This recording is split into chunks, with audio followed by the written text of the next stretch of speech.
Hello, welcome back to Everyday Anarchism. This is part of the series on David Graeber's book, Debt, and I'm joined today by John Weisweiler to talk about this chapter, The Axial Age, and the concept of debt in the ancient world. John, I know you're an expert on the ancient Mediterranean. The chapter forays into various other ancient worlds, but we can definitely focus primarily on the ancient Mediterranean, if that sounds good to you.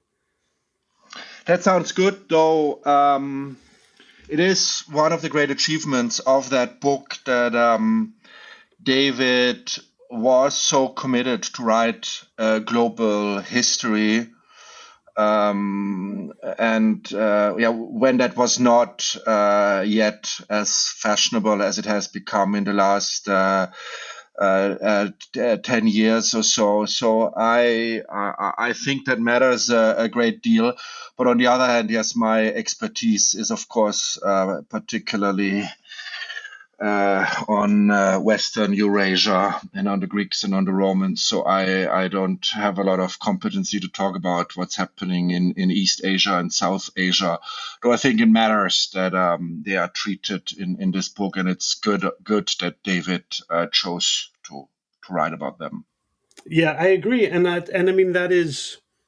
I think that is in many ways the strength of this book, Debt. It's also, I mean, the weakness of a book like Debt, and this came up with my conversation with Henry Farrell, is he's just trying to put more in it than any book can contain or that any human being can know. To me, this is actually not a weakness at all. It's just an opportunity for other people like yourself, to come along and work out the details. But of course, in the academic tradition, which if we want to, we can blame on the 19th century Germans of specialization, this is kind of an abomination. A book where the author is not in total grasp of a small thing, but attempting to range across the entire things. How that would horrify the Wissenschaft people. Although there's again an interesting story, in the 19th century, the Germans, many of them were actually much more open to do those kinds of global history. Or if we go a bit further back, if we go to the 18th century, many of the divisions of our disciplines didn't exist yet. I mean, I work on classical history, which of course only looks at the Greeks and the Romans and completely ignores what happened in the ancient Near East, what happened what the Hebrew Bible describes, what happened in the civilizations of Mesopotamia and so on. But in the 18th century, many scholars felt that this was equally part of ancient history. And or if you look at Gibbon, he talks about what happens in the steppe. He knows what's happening in China at the same time. So it's quite, it's a recent development of the 19th century where we have these states which are being formed, which make our thinking so narrow. And I think it's good that David moved in a different direction. It is interesting, and I don't know why that is the case. He has not been the only one, and also in mainstream history, there is now a new turn towards grand narratives. I don't know where that comes from, but anyway, I think it's something to be welcomed, because what else is history for? That if it illuminates the world we live in.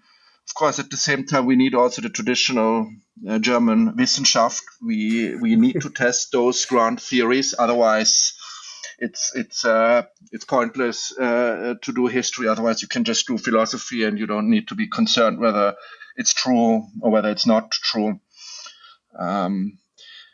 It's also an interesting question about Graeber's book. I mean, what is it really, what he's trying to do there? Is it history? Does he want to tell us this is what actually happened, or is it a myth he presents to us? I'm undecided maybe he was undecided too. I mean, this question has come up over and over again, and the academic Simona Ferlini has emailed me several times, and I've responded to it in the podcast, working through this. Simona is very much convinced this is history, not a myth. I think it's both. And I'm also quite happy. And in German, we have the word for story and the word for history are not quite the same in English. Auf Deutsch, they are the same. But I take your point and agree with you that it's I'm just foraying here instead of going to our topics. It's a dialectical balancing, right, Mm.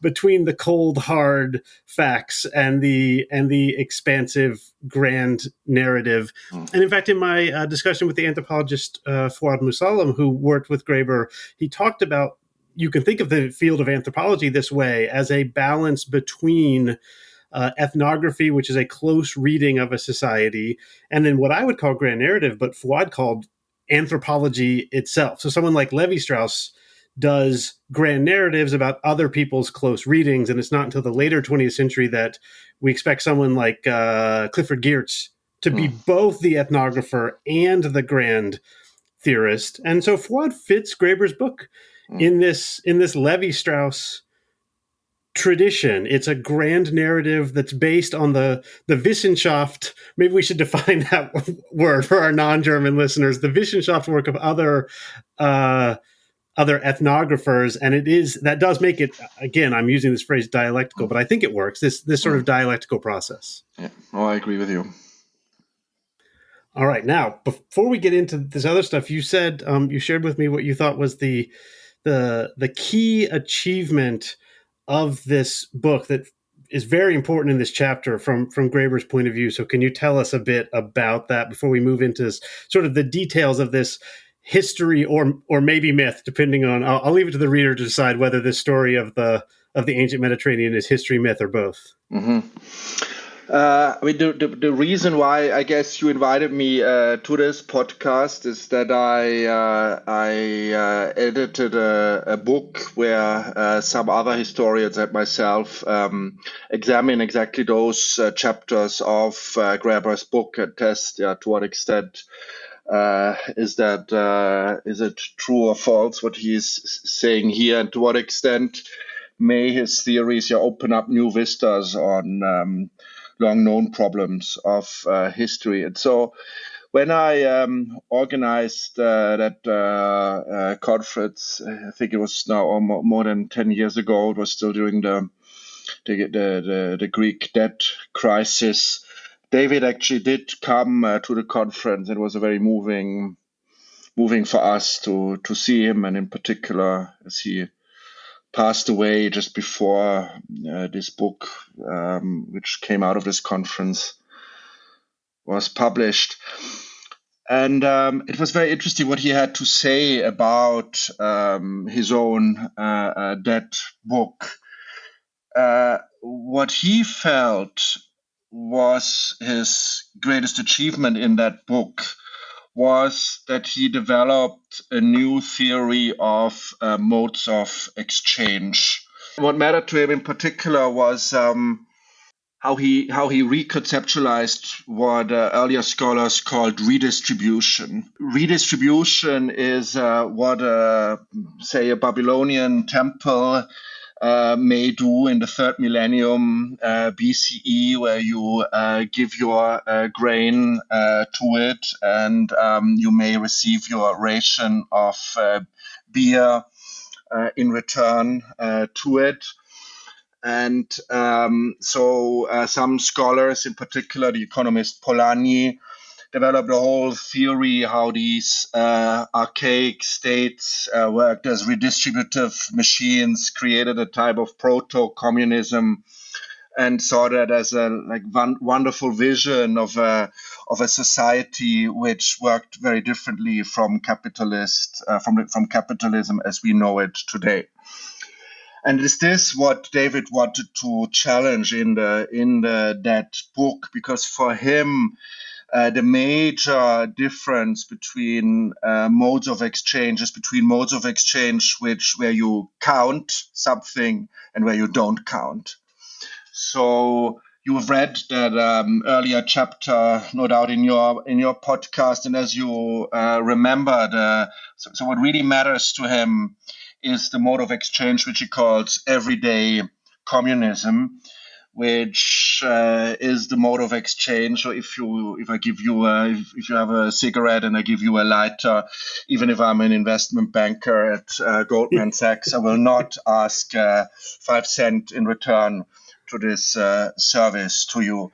And for him, that there was a fundamental difference between this system, which was not quantifiable, and all those modes of exchange where you actually quantify what you do and you can pay basically what you do. And for him, it didn't really matter whether you pay with coinage or whether you pay with things, which would be barter.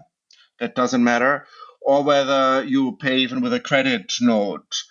Of course, all of those modes of exchange have slightly different implications, but fundamentally for him, the major difference was where you quantify and you don't quantify.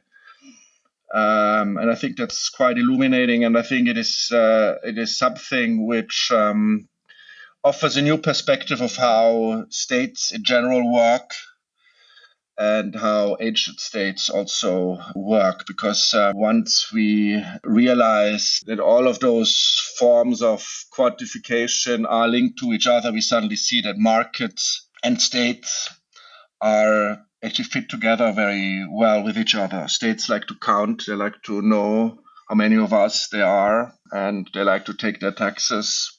And similarly, in markets, you operate in a similar way. So for him, that was the major insight of this book, and he was always upset that nobody recognized it for what he thought was his contribution to grand anthropological theory.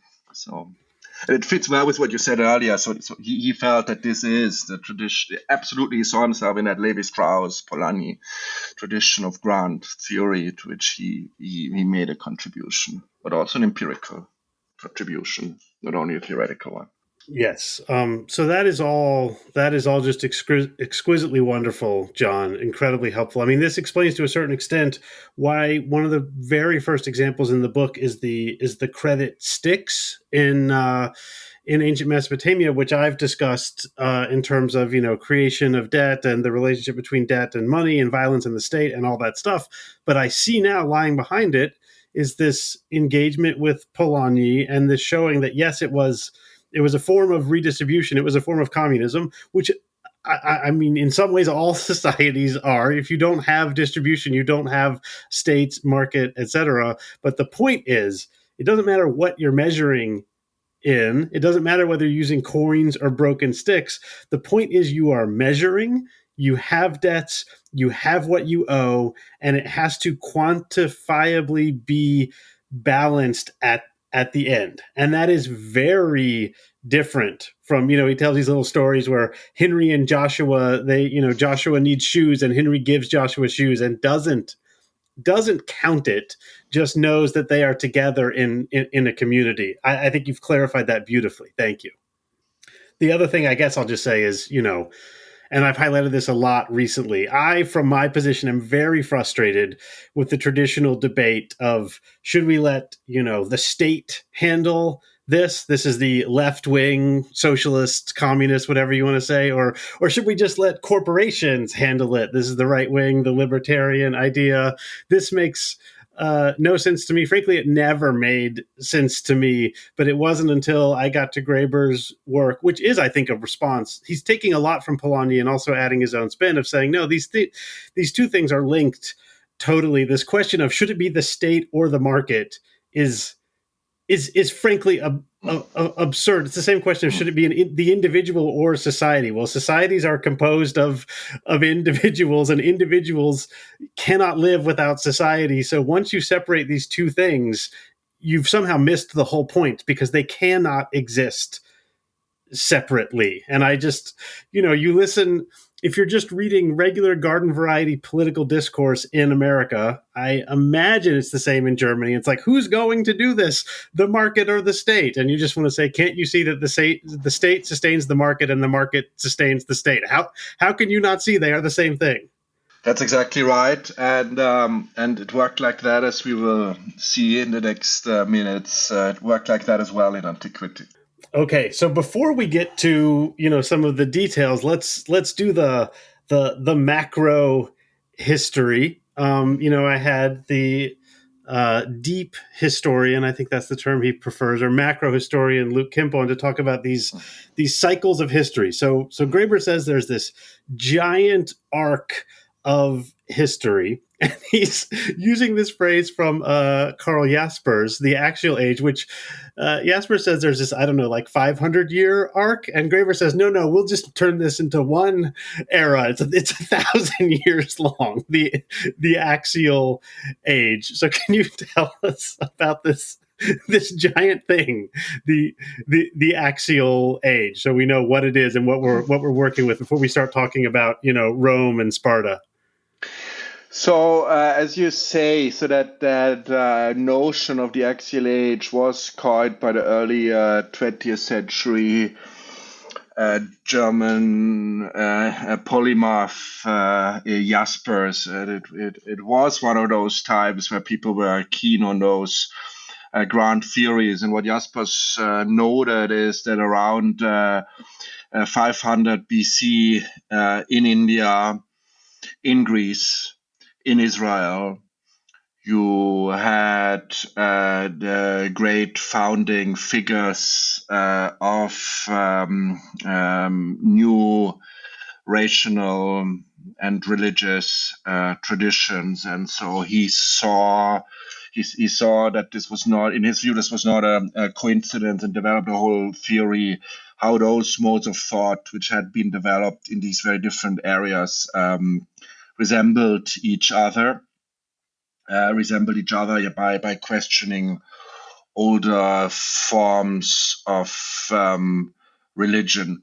And but he had then in his view that age of superior rationality ended pretty quickly, and then became and turned into a spiritual age where the great monotheistic religions then are founded, and the questioning of the older tradition ends.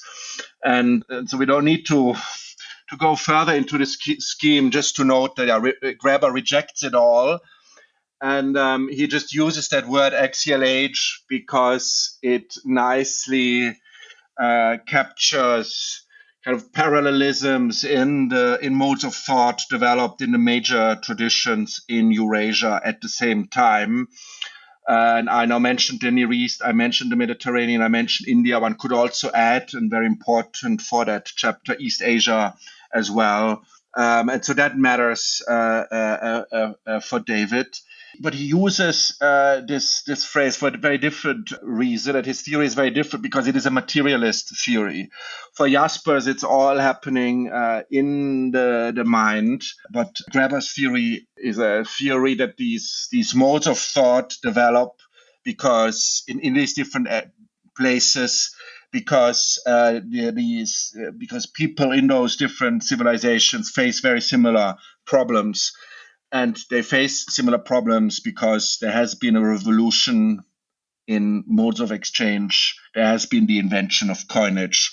So for him, the axial age is really, we could say, the ideologies which are developed in response to the invention of coinage. It's basically, if you are a Marxist, a superstructural expression of what coinage does to your brain. This is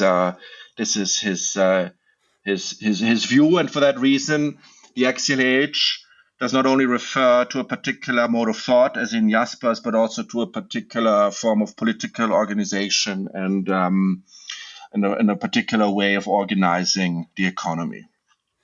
Yeah, I mean, I would put it another way to carry on the work you've already done is to say something like, for Jaspers, there's this first age, which is a certain kind of thought, and then there's a second age, which is another kind of thought, the spiritual age.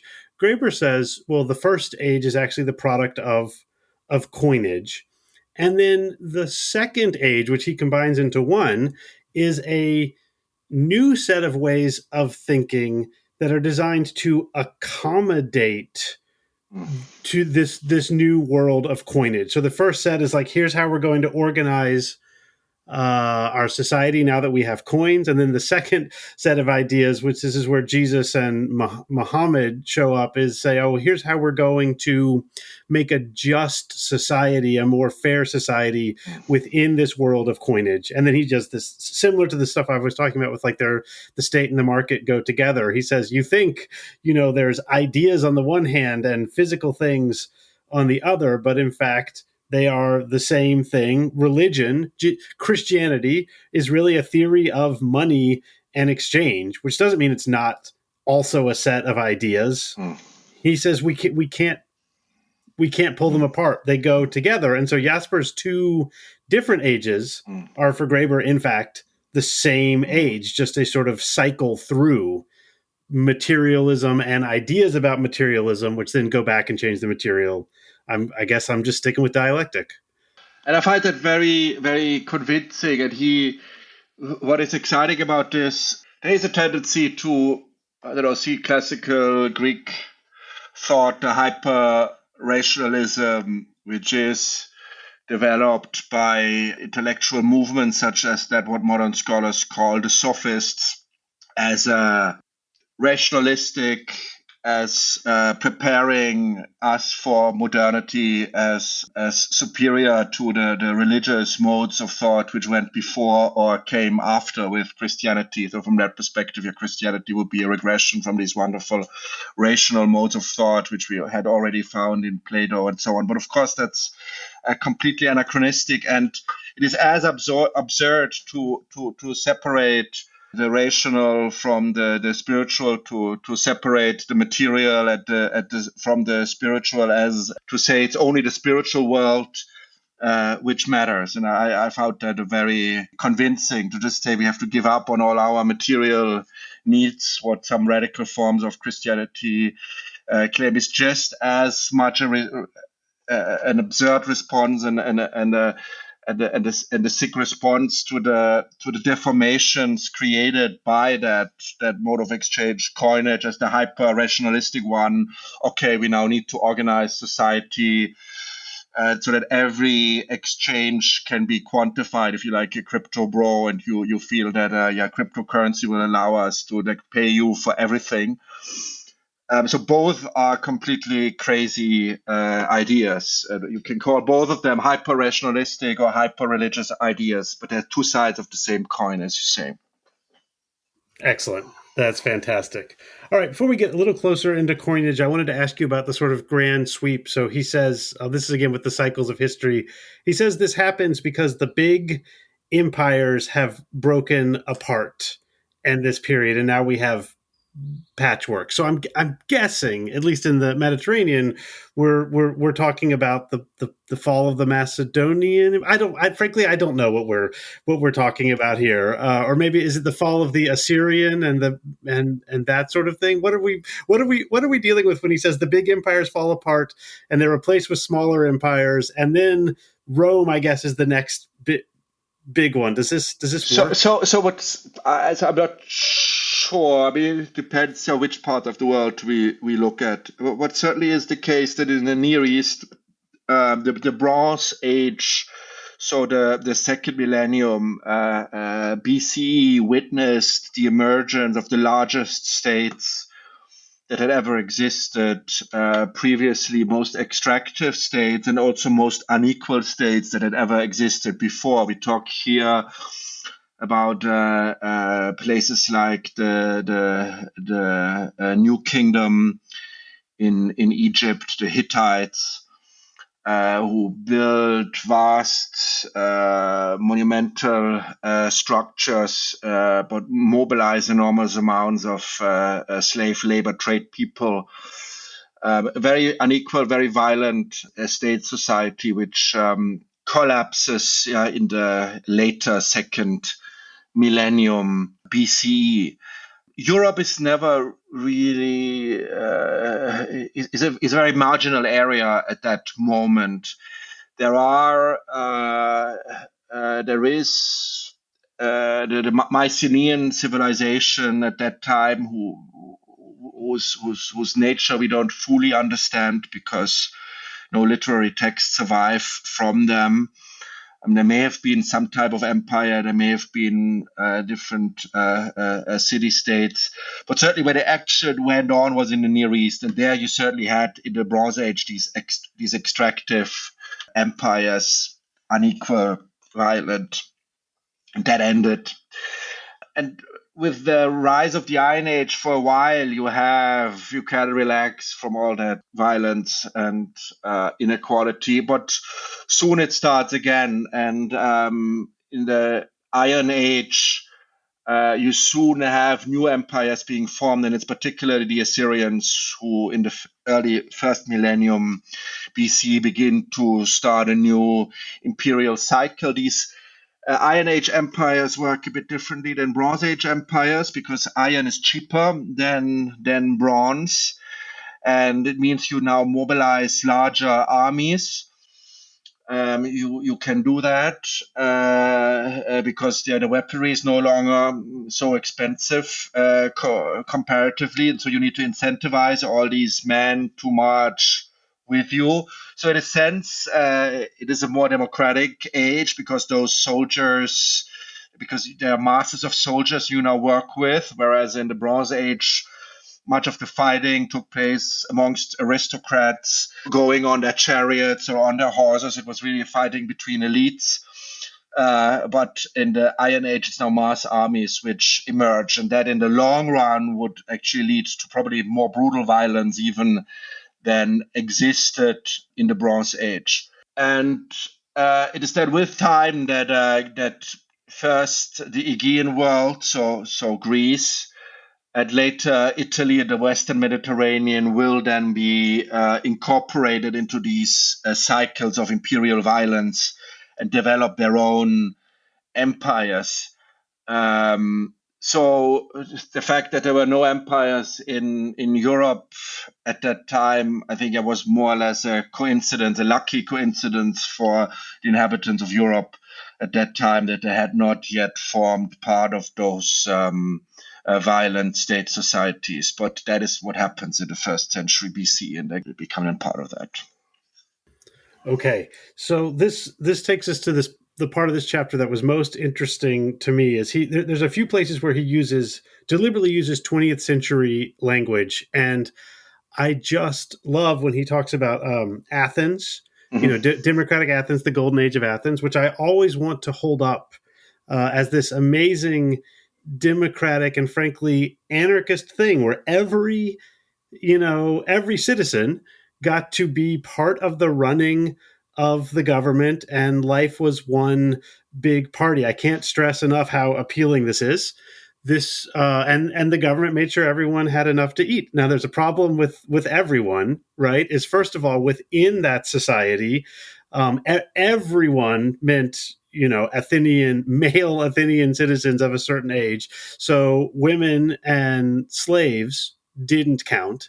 And then the other thing is that foreigners also not. And foreigners, right. The other thing, and this gets us to the foreigners, is where all this money is coming from is a combination of slavery, internal and external slavery, and of course just the expansion of an empire. And so he uses this term like a democratic distributionist imperial state, and that fits to me for our understanding. We have in this country, I assume also in Germany as well, a very fond memory of the post World War II, sort of triumph, the 30 glorious years. And as some people put it, like those 30 glorious years were really only glorious in the United States, Western Europe, and Japan, and everyone else remembers those years as a triumph of imperialist expansion.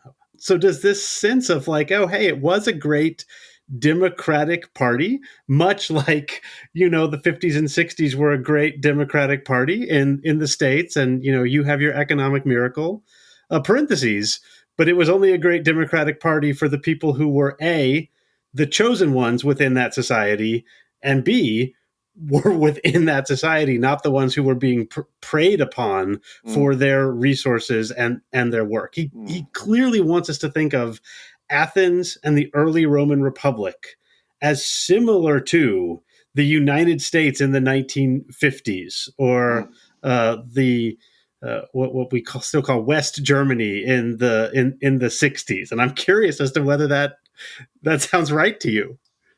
We have to be careful. Yeah, we're talking about Athenian democracy. Since antiquity, Athenian democracy has been heavily attacked by right-wing thinkers as the worst thing which could ever happen.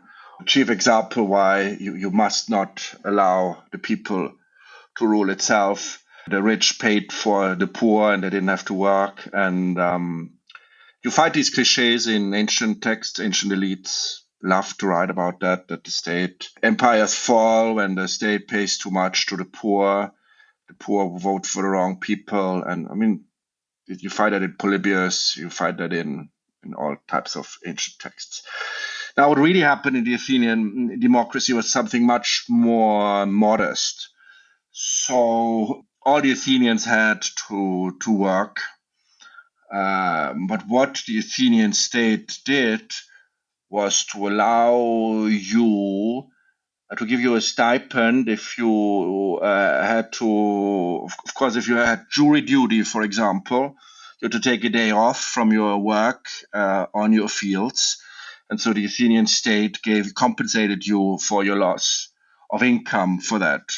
And similarly, if you participated in or even watched the great tragedies, comedies, the great spectacles they organized, they compensated you for your loss of revenue. That certainly did happen, but from that money, nobody could have lived.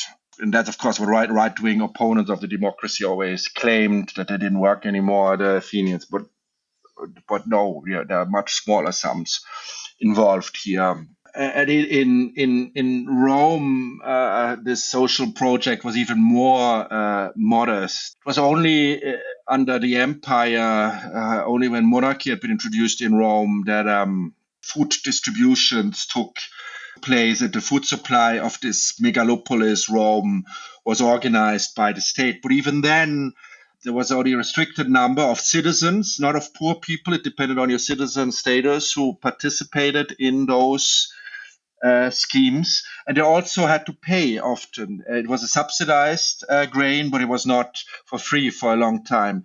So this was much more modest than what right-wing critics claim these states were about. There was some redistribution, and it was significantly financed from the proceeds of empire, but it did not. It was certainly not anywhere close to an anarchist utopia, what Republican Rome and democratic Athens offered, even at its heyday, just allowed some citizens to participate despite their poverty or other disabilities they might have had. That's what the state succeeded in doing.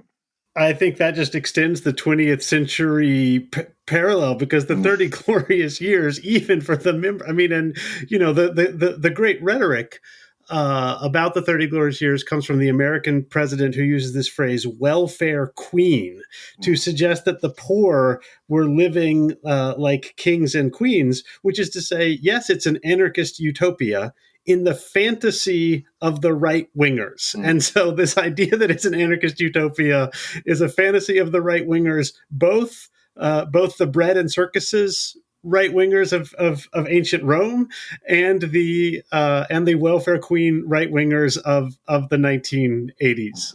And it does seem, though, and this will take us to the other thing, that it is coinage, violence, and slavery all go together in what we call in the 20th century the military industrial complex, or the warfare state.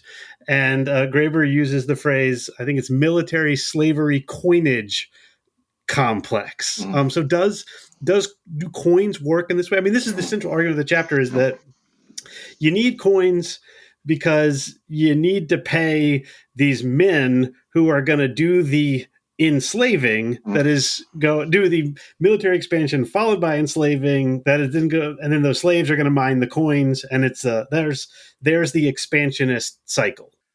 So I think ultimately he's not quite right here. And I think he's not quite right in an interesting way because, as I said earlier, basically his fundamental theory, which drives this book, is that all forms of quantifiable exchange are kind of similar. And so, from that perspective, whether it is really coinage you use, or bullion, or credit contracts, does it really matter so much? But here he really insists that it matters and that coinage really makes a huge difference. Now, I really think this doesn't work. And just if you think of it, yeah, which places really did use coinage? It's true the Mediterranean coinage was first used in a territorial state, Lydia, in the 7th, probably 6th century BC. But what made it really spread was that it was adopted by Greek city-states, if we even want to call them states. If we are talking here in an anarchist podcast, but in some ways, I grew up in Switzerland. These are direct democracies in many ways, or develop into those. Many of those city-states develop, these small-scale communities develop into that. So coinage is really adopted in these small-scale civic communities. That's where it spreads. But the big empires actually initially don't use coinage. The Persians only use coinage to pay Greek mercenaries. So yes, David is right. You use sometimes coinage to pay your mercenaries, but it's only the Greek mercenaries who they use it for, not for others. Carthage, the big empire of Northwest Africa, they never have coinage until quite late, and again, just to pay their Greek mercenaries. So the theory that coinage really is an imperial invention doesn't really work. But David has that insight that what really matters is to create quantified forms of exchange. And here he is absolutely right. So what do these empires use to pay their mercenaries? They use bullion. They use just metal. They just pay people and that is what recent scholarship of the last 20 years or so has shown, is that the economies of the Near East in the first millennium, particularly in Mesopotamia, these economies were as monetized as the economies of Greece. You used coinage as today, even for very small scale transaction. But the coinage I talk about here is not really coined, but it's hacked silver. There's only one uses the German word for those hack silver. So these are small parts of precious metals, often silver, which you can weigh, but there's no stamp necessarily by a state on it. And that is what those states used. There was a much simpler method to pay your armies than if you had to create a whole currency, if you had to stamp those coins. So coinage actually emerges also partly for symbolic reasons, that the Greeks seem to love it so much, these small scale civic communities. They want to display their identity, the Athenians, their owl, and whatever their national animal was. They tried to show here what type of community they were. And so in some ways, it's not actually these hyper-violent territorial states, hyper-violent empires in which coins as a mode of exchange develop. So, but in those small-scale civic communities. At the same time, once you have coins, once you have this mode of exchange, of course, it's very efficient to use it to pay your mercenaries and to pay your armies. And so the Romans also then, but by the way, the Romans also use coinage quite late. So they only use it once they've already established a territorial state in Italy in the 3rd century BCE. They begin to coin quite late. Before that, they also just use bullion to compensate their armies to pay for state expenditures. But anyway, Of course, you can then use later coinage just exactly for those purposes, and it is used later exactly for those purposes. But that's not necessarily the origin of it. Probably we had it in Greece in these small scale communities, and you may have just used it for the purposes I just mentioned when we talked about those welfare states. That it may have been a token to compensate somebody for not having to do the agricultural labor of that day, or being able to attend the market space to debate the future of the city. So it's a slightly different context in which coinage emerges, I think, than what David claims here in this book. But ultimately it is use. It is will of course then be put to the use. He says it is put to. Well, I mean, this actually seems like a place where David's insight is correct and the historical record has just caught up with him. So he's looking at coins and he's saying, okay, we've got coins and we've got mercenaries. So what it is that coins are the easiest and fastest way to quantifiably pay your mercenaries. And what you're telling me now is that they didn't use coins, they used hacked silver, and that hacked silver is the easiest quantifiable way to pay your mercenaries. So Graeber was right, it sounds like, even if he was wrong. Exactly right. Does that work? Yeah, Okay. you're exactly right. Yeah. Okay. And it's nice. And the coins are not the easiest ways because you have these beautiful. If you go to a museum, you have these beautiful images on them. It's good. It's Yes. small scale civic communities which create these beautiful artifacts. These empires, they just start with this ugly bullion, as he puts it, like unmarked dollar bills. It's as ugly as unmarked dollar bills. That's what empires do. But actually, the Greek communities, mutual aid communities, they start with doing these nice little images.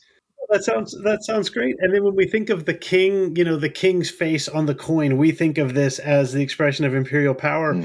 Fair enough. It also sounds like it's somewhat a co-opting of what the societies did. The king wants to stand in as the provider, as the benefactor, where once was the community, now is the king. So it's not the face saying, I am your lord and master, I am Caesar Augustus. It's, remember who the bread comes from. The bread comes from me because I love you. That's extremely well observed. And it's a very late development to put the faces of living persons on it. It's only in Rome with the reintroduction of monarchy that this happens. It's considered completely out of bounds to do that before. And you're absolutely right. What happens here is that these violent monarchs, these violent autocrats use a form of representation which really is supposed to represent the community as a whole, not just this one violent, powerful guy. I guess we're supposed to be wrapping up, but I know nothing about the Roman Empire except as a hobbyist, so I need to ask this question. We've got this famous phrase SPQR, which is a somewhat an almost democratic statement of Rome, but I've also read that SPQR, the Senate and the people of Rome, shows up much more in the imperial age. So it's like the coin. It's an attempt to co-opt the mutual aid for the imperial system. Do I have that right? That's absolutely right. Yes. Okay. All right. Well, now that we're running out of time, we're into the Roman Empire. The final thing I wanted to ask you, and then I'll give you a chance to say anything else you wanted to add, is we've got this famous story, which goes something like this. Diocletian changes the taxes, and then to make the tax system work, Constantine says the farm workers have to stay in the same place, to make sure the debts are paid. And from these debts comes this thing that we call serfdom, and this takes us into the medieval period. I've heard this story, places besides Graeber. It seems to be a well-known story about how imperial debt leads to a certain form of taxation, which leads to a certain form of farm labor, which is a serfdom or a form of slavery, which endures for another 1,000 years or so. And I just wanted to see if that narrative of imperial debt creating European serfdom still sounds true to you, given what we know now. It's a very controversial subject. It's still much debated amongst scholars. to what extent there is a link between the Roman forms of unfreedom and medieval forms of unfreedom.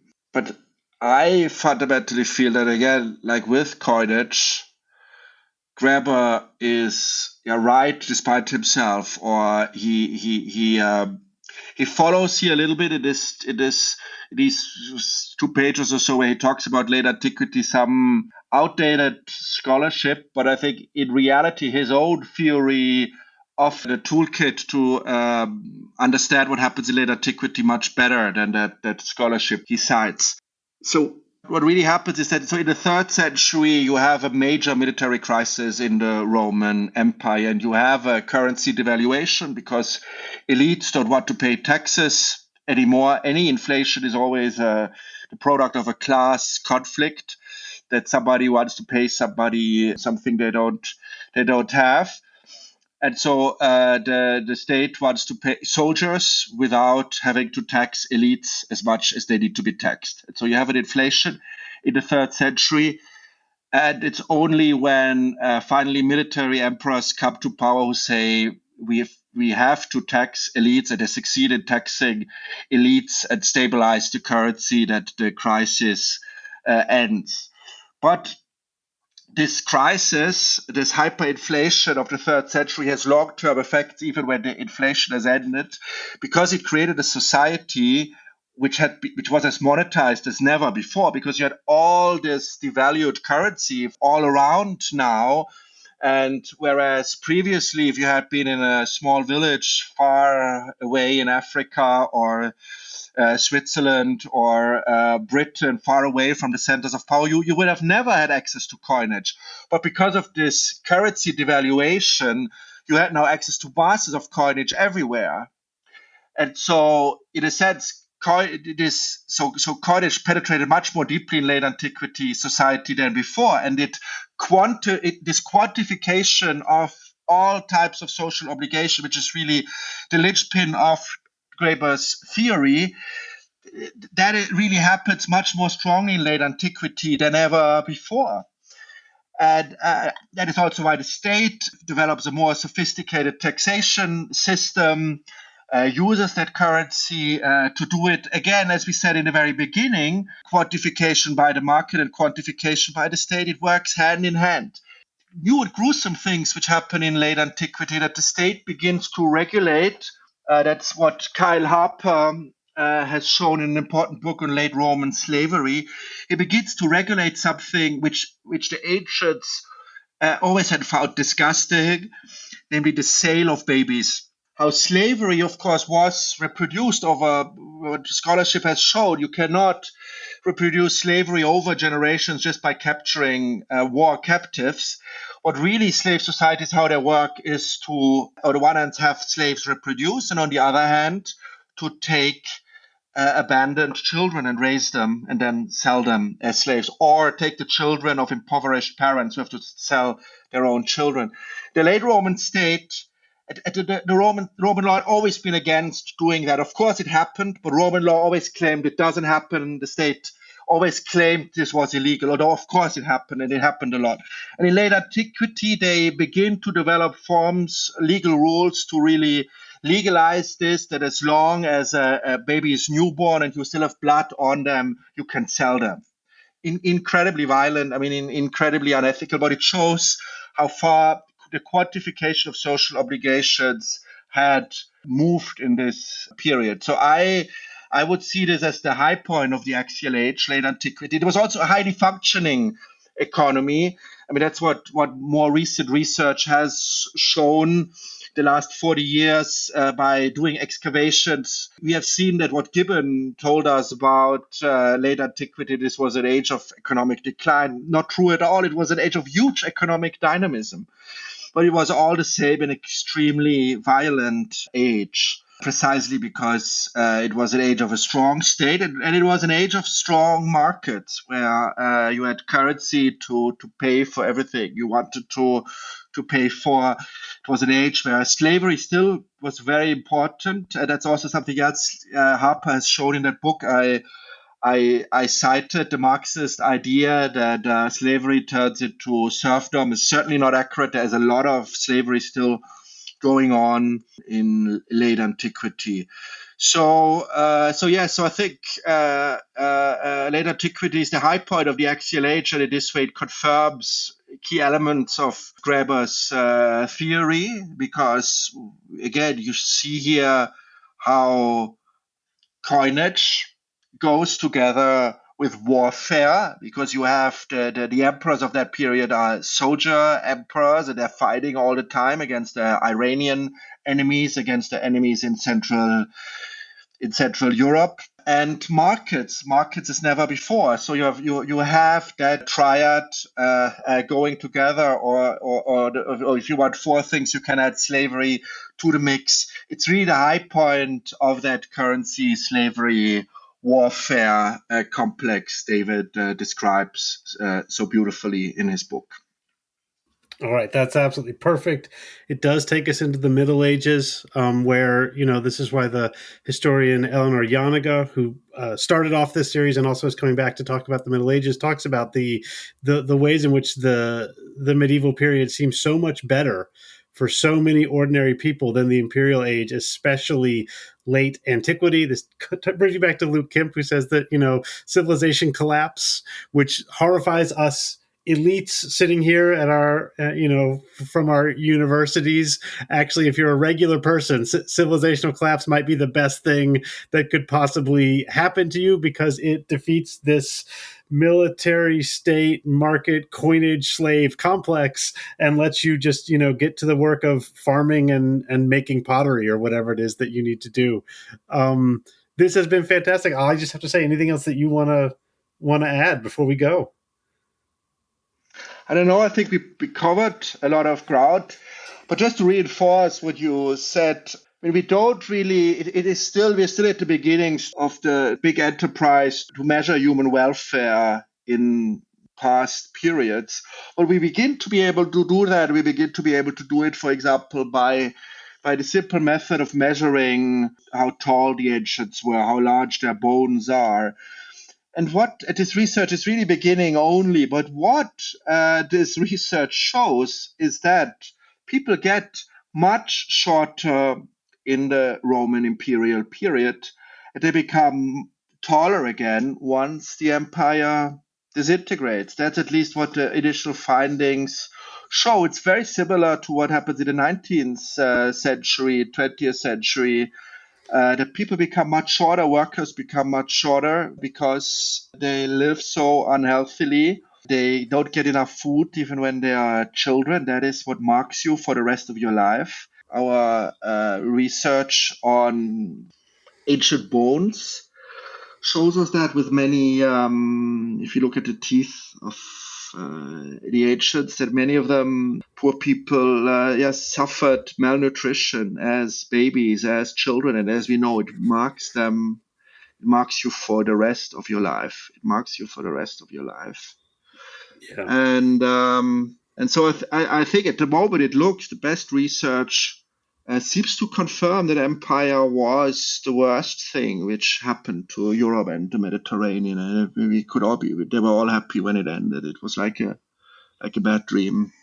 I'm struck over and over again by this revelation, which I really first got to from Graeber, although you can get it from people like Kropotkin and people before him, saying that when we look back on these high points of human history, the points that we most admire, we love their art, we read their literature, we cite their philosophy, but in fact, these high points of human history were probably, if we claim to be Democrats, if we claim to have a democratic spirit, these high points of human history were probably low points of human history, and that is an inversion that I am still reckoning with. All right, John, this has been thrilling. This has been thrilling. Thank you so much. Enjoyed it a lot to talk to you. Thank you.